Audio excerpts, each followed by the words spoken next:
இப்போ வந்து மஞ்சரியும் தீபக் அண்ணாவும் மட்டும்தான் இருக்காங்க. இப்போ பிரியங்கா வந்து ஷூட்டிங் போயிருக்காங்க. அது நீங்கள் மார்னிங்கே பார்த்துருப்பீங்க. ஸோ இவங்க எல்லாரும் ஷூட்டிங் போயிருக்கும்போது இங்கே என்னென்னா மஞ்சரி தீபக் அண்ணாவுக்கு மஞ்சரிக்கு மேக்கப் நடந்துட்டுருக்கு. தீபக் அண்ணா கொஞ்சம் நேரம் ஜக்கூசியில் சூப்பராக என்ஜாய் பண்ணார். அப்புறம் மஞ்சரிக்கு வந்து கொஞ்சம் ஸ்பா சர்வீஸ்லாம் கொடுத்தாங்க. அவங்க வந்து எனக்கு பயமாக இருக்குது அப்படின்னு சொன்னாங்க. உடனே வந்துட்டு வினோத் சொன்னார், விக்ரம் சொன்னார், நீங்கள் வலிக்கிறதுக்கு சொல்கிறதுக்கு முன்னாடி நாங்கள் அந்த ஸ்பா சர்வீஸை நிறுத்திடுவோம் அப்படின்னு சொல்லியிருப்பார். கமருதீன் அண்ட் துஷார் தான் அந்த ஸ்பா சர்வீஸ்லாம் அழகாக கொடுத்துருப்பாங்க. கனியும் கூட நின்றுருப்பாங்க. ஸோ அதுக்கப்புறமா பார்த்தீங்கன்னா இங்கே உட்காந்து உள்ள ரூமுக்குள்ளே உட்காத்தி வச்சு எல்லாரையும் கூப்பிட்டு பேசிகிட்டு இருக்காங்க. கெமி எல்லாருமே சும்மா ஜாலியாக பேசிகிட்டு இருக்காங்க. எல்லாரும் கமருதினியும் அரோராவையும் பயங்கரமாக ஓட்டுன்னு ஓட்டிகிட்டு இருக்காங்க. நீங்கள் 2 பேரும் தான் ரொம்ப க்ளோஸோ அப்படிலாம் கேட்குறாங்க. கமருதீன் அப்படி சிரிச்சுக்கிட்டே இருக்காரு.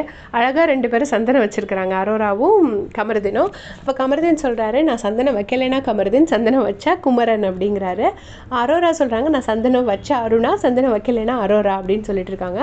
உடனே மஞ்சரி கிண்டல் அடிக்கிறாங்க. ஆமாம், அவங்க ஒன்று காமாக இருப்பாங்க இல்லைன்னா காமுவோடு இருப்பாங்க அப்படின்னு அரோராவை சொல்கிறாங்க. அதாவது அரோரா வந்து ஐதர் காமாக இருப்பாங்க இல்லைன்னா கமருதீனோடு இருப்பாங்கன்னு.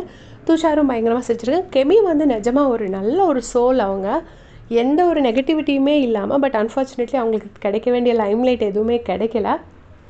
ஸோ கெமி வந்துட்டு சும்மா ஜாலியாக பேசிகிட்டு இருக்கும்போது அப்போ வந்து தீபக் அண்ணா கேட்குறாரு, கனியை கூப்பிடுங்க, எனக்கு கொஞ்சம் கேட்கணும் அப்படின்னு சொல்லி. உடனே கனி வராங்க. கனி வந்தோடனே இந்த ஹோட்டலில் உங்களோட எக்ஸ்பீரியன்ஸ் என்னன்னு சொல்லுங்கன்னு.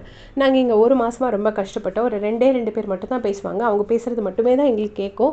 வேறு எதுவுமே பேச முடியாது. ஒருத்தவங்களும் அவங்களோட அண்ணாவும் அப்படின்னு சொல்லுவாங்க. ஸோ அந்த 2 பேர் யார் அப்படின்னு தீபக் அண்ணா கேட்பாரு.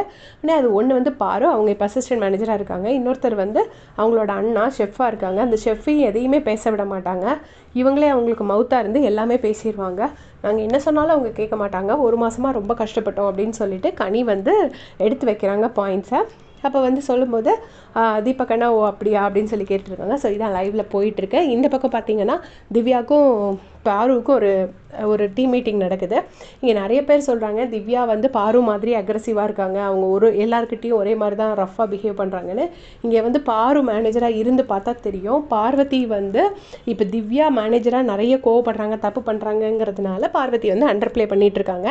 ஆக்சுவலாக திவ்யா வந்து அண்டர் ப்ளே பண்ணால் பார்வதி வந்து திரும்ப அதே மாதிரி சும்மா கேட்க முடியாது, செய்ய முடியாது, அதை வந்து திருப்பி டெஃபினட்டாக ஆரம்பிப்பாங்க. அது பண்ணாமல் இருக்கிறதுனால தான் நமக்கு தெரியலன்னு நினைக்கிறேன். உங்களுடைய கமெண்ட் சொல்லுங்கள்.